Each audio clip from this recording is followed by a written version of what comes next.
കൃപയും ആശ്വസിക്കുന്ന പരിശുദ്ധ ആവാസവും കർത്തസന്നിധാനത്തിലേക്ക് എടുക്കപ്പെട്ടിരുന്ന ഈ ദാസിലൂടെ ദാസിക്ക് ഭയപ്പെട്ടിരുന്ന ഓരോരുത്തരുടെയും നാളും സ്നേഹം നിറഞ്ഞ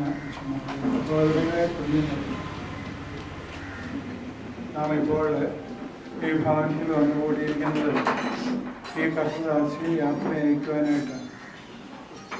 ഒരു ദിവസം ഞാനും നിങ്ങളും ഒക്കെ മറ്റുള്ളവരാൽ ഇതുപോലെ അയക്കപ്പെടും.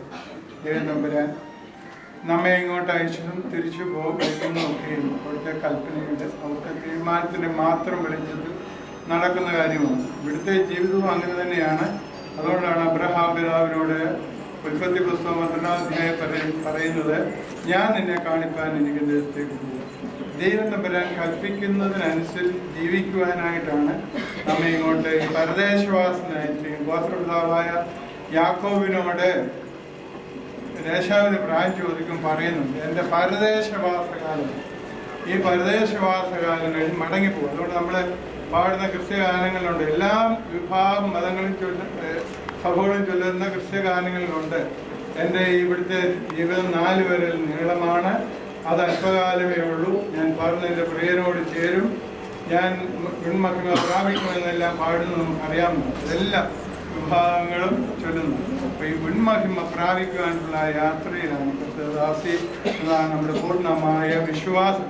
അതിനെയാണല്ലോ സമയമായ രഥത്തിൽ സ്വർഗയാത്ര ചെയ്യുകയാണ്.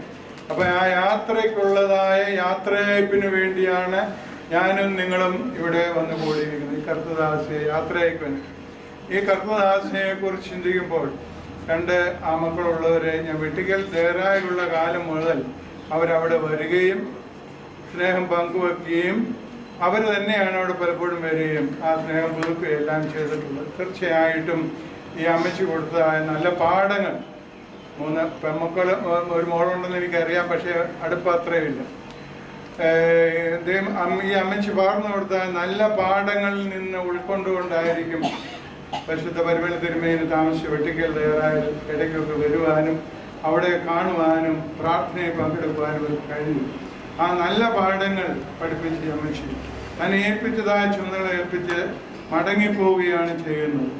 മാത്രമല്ല നമുക്കറിയാം, ഈ ദേശത്തുള്ള അനേകം കുഞ്ഞുങ്ങൾക്ക് പ്രകാശം പകർന്നു കൊടുക്കുവാൻ തക്കവണ്ണം നല്ല മാതൃകയുള്ള ഒരു അധ്യാപികയായിരുന്ന് എല്ലാവരുടെയും കണ്ണു നോക്കത്തിൽ കടന്നു പോകുന്ന ഈ അമ്മച്ചിക്ക് നമുക്ക് പ്രാർത്ഥിക്കാം. ദൈവമേ, നീ ഇമ്പങ്ങളുടെ പ്രതീക്ഷ കൊടുക്കണമേ എന്ന്. പുരുഷന്മാർ നമസ്കാരത്തിന്റെ 4-ാം ഭൂമിയിൽ എത്രയോ ഇങ്ങനെ പറയുന്നു, നിന്റെ ഈ ദാസൻ വിശുദ്ധന്മാരുടെ പട്ടണങ്ങളിലും തിരഞ്ഞെടുക്കപ്പെട്ട വാസസ്ഥലങ്ങളിലും ചെന്നെത്തുമാറാകണമെന്ന്. അതേ കർത്താവിൻ്റെ ഈ ദാസി തിരഞ്ഞെടുക്കപ്പെട്ടവരുടെ പട്ടണങ്ങളിലും വിശുദ്ധന്മാർ വാസസ്ഥലങ്ങളിൽ ചെന്നെത്തുവാൻ തക്കവണ്ണം ദൈവത്തിൻ്റെ മഹാകൃപയാൽ സാധിക്കുമാറാകട്ടെ. എല്ലാ അനുഗ്രഹങ്ങളും ഈ അമ്മച്ചിലേക്ക് നേരെയാണ്.